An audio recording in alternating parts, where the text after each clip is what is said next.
El día de hoy analizaremos una lesión ligamentosa de segundo grado a nivel del tobillo derecho, lo cual involucra un desgarro parcial del ligamento talofibular anterior. La paciente es Ana Sofía Lacutir, una joven de 20 años que presenta dolor posterior a un trauma por inversión forzada con un cuadro evolutivo de 12 horas, caracterizado por dolor, edema y eritema. Bueno, motivo de consulta. La paciente refiere, se me torció el pie y par pum pam me empezó a doler horrible. La paciente consulta por dolor en el tobillo derecho tras trauma de inversión. Enfermedad actual. Paciente femenina de 20 años decide acudir al servicio de urgencias tras presentar dolor, inflamación e incapacidad funcional en el tobillo derecho con 12 horas de evolución. El evento ocurre tras que la paciente se tropieza con un escalón mientras iba caminando hacia su casa. Total, esto llevó a que se causara una inversión forzada en el tobillo. Inmediatamente notó un dolor punzante en el lado lateral del tobillo derecho, el cual califica 7/10 en la escala visual análoga. Aproximadamente a los 40 minutos nota un aumento del volumen articular, un leve enrojecimiento y una sensación de inestabilidad al apoyar el pie. Tras 4 horas desde que pasó el trauma, él nota que el dolor es persistente sin mejoría y que el edema aumenta. 2 horas después del trauma, decidió consultar ya por un dolor intenso y por dificultad para caminar. Así que decide buscar una valoración en el centro médico de atención más cercano. En cuanto al examen físico y los antecedentes, la paciente no refiere antecedentes patológicos personales relevantes. Asimismo, niega antecedentes familiares relevantes. En el examen físico se determina antropometría y signos vitales normales. En la extremidad inferior derecha se observa edema moderado junto con eritema leve en la región lateral del tobillo, con dolor a la palpación y movilidad limitada. Consiguiente a eso se hizo una prueba de cajón abierto, la cual resultó positiva, sugiriendo así una lesión en el ligamento talofibular anterior, miembros superiores y miembro inferior contralateral a la lesión sin alteraciones. A las 8 de la mañana, la paciente sufre una inversión forzada del pie derecho. Esto le genera un dolor en la escala de EVA de 7/10. 40 minutos después se produce el eritema y el edema, además de inestabilidad al momento del caminar, característicos de un proceso de inflamación agudo. Hacia las 8 de la noche, el Hacia las 8 de la noche el dolor persiste y el proceso inflamatorio sigue activo. Esto lleva a que la paciente acuda al servicio de urgencias por falta de mejorías en su estado de salud. En la primera lámina histológica podemos ver el tejido conectivo denso regular al interior del ligamento y el tejido conectivo laxo del epiligamento. Ambos tipos de tejido están vascularizados, sin embargo, el tejido conectivo laxo es mucho más vascularizado que el tejido conectivo denso. Es por esto que los fenómenos vasculares que vamos a ver a continuación van a ser mucho más notorios en el epiligamento. En la segunda imagen podemos ver una disrupción a los tejidos, pudiendo presenciar la ruptura de las fibras colágenas y como tal un daño estructural al ligamento. Y en la tercera imagen podemos ver de forma un poco más detallada cómo se da la liberación de los DAMPs debido al trauma mecánico. Los DAMPs son patrones moleculares asociados a daño, y estos activan receptores en la membrana de células centinela que son residentes en el tejido, lo cual lleva a una inducción de mediadores de la inflamación.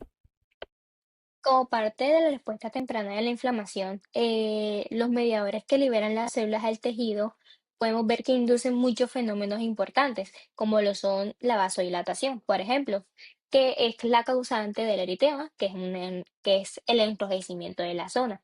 Este se da por el aumento del flujo sanguíneo, por el aumento del vaso y por la contracción de las células endoteliales.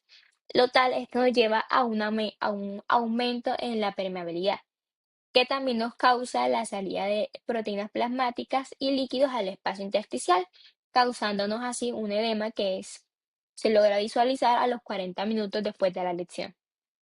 En la imagen se representa el reclutamiento de leucocitos, especialmente neutrófilos, un fenómeno característico de la inflamación aguda. Este proceso ocurre en fases sucesivas. Inicialmente se presenta el rodamiento, mediado por moléculas de adhesión denominadas selectinas, E-selectina y P-selectina, que se expresan tanto en el endotelio como en los leucocitos, junto a sus respectivos ligandos. La expresión de estas moléculas ocurre como respuesta a mediadores inflamatorios liberados por células centinelas, cuyo efecto principal es disminuir la velocidad de los leucocitos circulantes, permitiéndoles detectar señales químicas del endotelio inflamado. Posteriormente ocurre la adhesión firme, donde integrinas activadas en la superficie de los leucocitos, principalmente LFA1 y MAC1, se unen firmemente a la molécula ICAM1 expresada en el endotelio. Esta unión fuerte estabiliza la interacción leucocito-endotelio y prepara al leucocito para abandonar el vaso sanguíneo. Finalmente se produce la diapedesis, que es el proceso mediante el cual los leucocitos migran de forma controlada a través del endotelio de los vasos sanguíneos pequeños hacia el sitio de lesión. Esta migración es guiada por gradientes de quimiosinas producidas en el tejido afectado. Durante esta fase, los leucocitos atraviesan la membrana basal utilizando enzimas proteolíticas contenidas en sus gránulos intracelulares, alcanzando así el foco inflamatorio. En esta etapa de la respuesta inflamatoria aguda, el tejido lesionado lo presentamos con un fondo desorganizado caracterizado por fibras colágenas rotas y un espacio intersticial visiblemente hematizado debido a la acumulación de líquido por parte de los vasos sanguíneos. Desde los vasos sanguíneos dilatados vemos que varios neutrófilos están en proceso de diapedesis, atravesando activamente el endotelio para llegar al tejido conectivo adyacente. Una vez en el intersticio, estos neutrófilos van a seguir el gradiente quimiotáctico generado por mediadores inflamatorios como son el leucotrieno B4 y la interleucina 8. Al alcanzar el foco inflamatorio, algunos neutrófilos ya comienzan a liberar enzimas lisosomales como elastasa y colagenasa, así como especies reactivas de oxígeno, que representamos visualmente como destellos o burbujas reactivas y que van a servir para eliminar el tejido lesionado producto del trauma. Este ambiente inflamatorio es sostenido por mediadores como son la interleucina 1 beta y el factor de necrosis tumoral alfa, que amplifican la respuesta local.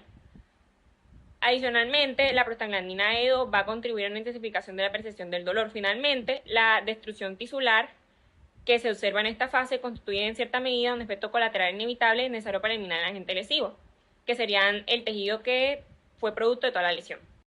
Una vez que los neutrófilos cumplen su función proinflamatoria, estos comienzan a morir por apoptosis.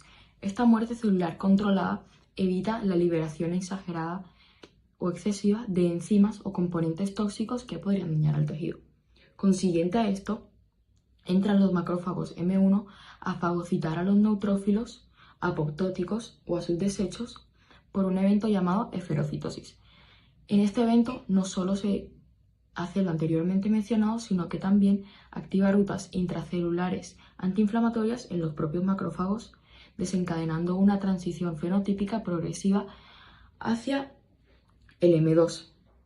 Esto pasa incluso cuando aún hay señales proinflamatorias. Al mismo tiempo, como se comienzan a reducir las señales de DAMS en el tejido, gracias a que los macrófagos y los neutrófilos han degradado y fagocitado correctamente estos fragmentos en la matriz extracelular, los mastocitos cada vez reciben menos estímulos para continuar liberando señales proinflamatorias, lo cual conforma una disminución significativa en el entorno. Estos mediadores antiinflamatorios de los mastocitos también van a actuar sobre las células endoteliales, reduciendo esa vasodilatación y del ingreso de células del sistema inmune. Ellas van a trabajar como en un proceso simbiótico donde se busca generar una regulación sobre el proceso inflamatorio. Todo esto marca el fin del proceso inflamatorio y el inicio del proceso de reparación. Los macrófagos M2, plaquetas, células endoteliales, mastocitos y propios fibroblastos activados participan liberando factores de crecimiento durante la reparación. Liberan factores de crecimiento como son el TGF-beta, el PDGF y el FGF que estimulan los fibroblastos. Estas células comienzan a sintetizar colágeno tipo 3, inicialmente desorganizado, que sirve como andamiaje provisional para estabilizar la zona lesionada. Aunque en la periferia del ligamento hay mayor vascularización, el tejido conectivo denso-regular del centro del ligamento tiene escasos vasos sanguíneos, lo que limita la llegada de nutrientes y células reparadoras, haciendo este proceso mucho más lento. Además, se produce angiogénesis en las zonas periféricas que es facilitada por el VEGF para mejorar la oxigenación y la actividad fibroblástica. A medida que avanza la reparación, el colágeno tipo 3 es reemplazado por colágeno tipo 1, más resistente y propio del tejido conectivo denso regular. Este se organiza en dirección de las fuerzas mecánicas que puede soportar el ligamento. Finalmente, disminuye la vascularización secundaria y los fibroblastos regresan a su estado quiescente y el tejido cicatricial, aunque funcional, puede tener menor elasticidad y mayor riesgo de futuras lesiones cuando se dé el proceso de rehabilitación.